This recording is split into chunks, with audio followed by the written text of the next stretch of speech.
Barros, Maguinha está chegando e eu peço que você traga uma informação, por gentileza, para a gente dar as boas-vindas para a Maguinha e poder ouvi-la. Pois não, Barros? Vitória, o julgamento da lei antigênero do Espírito Santo no Supremo Tribunal Federal foi interrompido por um pedido de vista do ministro André Mendonça. O ministro apresentou o pedido por volta da meia-noite do último domingo. Agora a votação só será retomada quando Mendonça elaborar o seu voto e pedir a inclusão do processo na pauta de uma nova sessão plenária de julgamento, o que não tem data certa para ocorrer. Atualmente no STF, o autor de um pedido de vistas tem um prazo de 90 dias úteis para devolver o processo com o seu voto. E na prática, os ministros têm demorado uma média de cerca de 2 meses para esse trâmite. O julgamento em questão é o da ação direta de inconstitucionalidade, chamado de ADI, que pede a imediata suspensão e anulação da lei estadual número 12.479 de 2025 do Estado do Espírito Santo, mais conhecida como Lei Antigênero, vigente desde julho. A norma permite que os pais e responsáveis proíbam a participação dos filhos em atividades pedagógicas de gênero nas escolas municipais e particulares do Estado. A ação foi proposta por 3 organizações da sociedade civil no final de julho. A relatora é a ministra Carmen Lúcia. Ela pautou a ação para julgamento na sessão plenária virtual, que foi iniciada na semana passada, na última sexta-feira, dia 21. Nessa modalidade, os 11 ministros participam do julgamento, mas não se encontram nem discutem presencialmente. A modalidade é em plenária virtual. Os 11 ministros participam desse julgamento, eles disponibilizam o voto de modo eletrônico. Em seu voto disponibilizado na sexta-feira, a ministra Carmen Lúcia julgou procedente a ação. Para a relatora, a lei é mesmo inconstitucional e deve ser anulada. Vamos tratar do assunto com Maguinha Malta. Maguinha é filha do nosso querido senador Magno Malta, mais uma vez aqui conosco. Maguinha, seja bem-vinda. Bom dia para você. Bom dia, meu amigo, meu irmão Pitoli. Bom dia para sua audiência. A gente dá bom dia, mas hoje é um dia em que a gente fala bom dia com o coração pesado, né, meu amigo? É. Agradecer a oportunidade de estar aqui. Estou te acompanhando desde de manhã e quero dizer que faço minhas as suas palavras. Me sinto como você nesse dia, viu? É um dia de luto, né? Totalmente de luto. Mas eu acho que a gente vai tratar desse assunto, né? Sim. Vamos falar primeiro desse pedido de vistas. Acho que é importante, que é um assunto que você trouxe na semana passada para a gente. É a seguir cenas dos próximos capítulos, né? Exatamente. A ministra Carmen Lúcia, a militante de esquerda Carmen Lúcia, votou como nós esperávamos que ela iria votar, não é? Realmente, para que essa lei do deputado Alcântara Filho aqui do Espírito Santo, deputado estadual, que inclusive não tem esse nome, né? A lei não é antigênero. Essa é para a gente ver como é que a esquerda é sórdida e sorrateira. A lei não é antigênero porque a lei não proíbe, como o senador Fabiano Contarato falou em comissão lá no Senado, na semana passada, a lei não proíbe os professores de falarem nisso.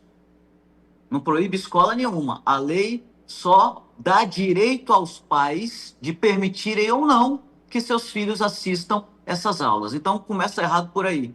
A lei não é antigênero.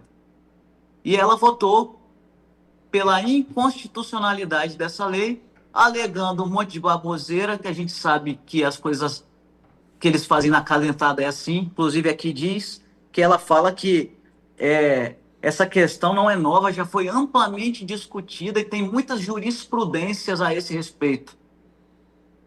Mas por que ela não cita a lei? Porque se é inconstitucional, está violando a Constituição. Ela não fala as violações que essa lei faz à Constituição. Aí mais abaixo ela diz que no entendimento dela, a lei viola frontalmente direitos e garantias protegidos pela Constituição Federal, como igualdade, dignidade da pessoa humana, liberdade de expressão. Como assim?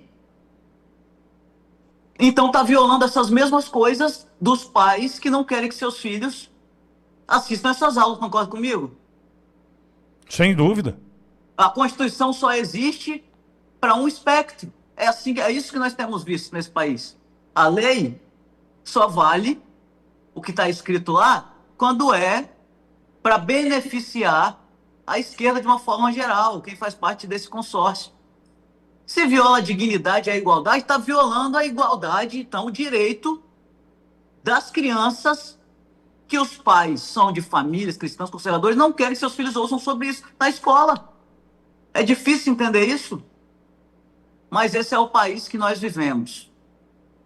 Graças a Deus, na madrugada de domingo para segunda, o ministro André Mendonça pediu vistas. Como foi dito aí, a partir do momento que o ministro pede vistas, aí tem um prazo para que ele, dê o seu voto, e a gente espera que ele pediu vistas e que vá ter um entendimento diferente dela. Como foi dito aí também, para que essa lei seja considerada anticonstitucional, inconstitucional, como eles estão dizendo, precisa ter maioria. Então, de 11, precisa ter 6 que acreditam que ela é inconstitucional. E a gente sabe que a militância lá é grande. Mas esse pedido de vistas do André Mendonça nos dá um lampejo de esperança de que ele vá divergir, E aí eu abro um parêntese aqui. É esse mesmo ministro André Mendonça, o terrivelmente evangélico, que Bolsonaro indicou para o STF, que está fazendo campanha a favor do Jorge Messias, o Messias da Dilma. A gente tem que falar essas coisas, né, Pitório? Exato, tem que falar. Aliás, eu disse há pouco aqui que me assustou, Maguinha, e a gente tem que olhar para André Mendonça com atenção, que ele está defendendo a candidatura do Messias a uma cadeira do Supremo, assim como Jacques Wagner. Meu Deus do céu. Colocar Jacques Wagner e André Mendonça na mesma calçada, eu vou acreditar em quem, né? Surreal. E ele é o terrivelmente evangélico. Ele é evangélico, da igreja presbiteriana. O Jorge Messias está sendo apresentado por aí como diácono de igreja. Diácono? Repito uma fala do senador Magno Malta, meu pai, que tem dito recorrentemente isso em seus pronunciamentos. Até para quem não sabe, o papel do diácono na comunidade, no corpo de Cristo, na igreja, segundo a Bíblia, é cuidar dos órfãos, das viúvas. Jorge Messias foi o responsável por acusar todos os nossos irmãos do dia 8 de janeiro que estão presos injustamente, Pitoli. É isso que faz um diácono?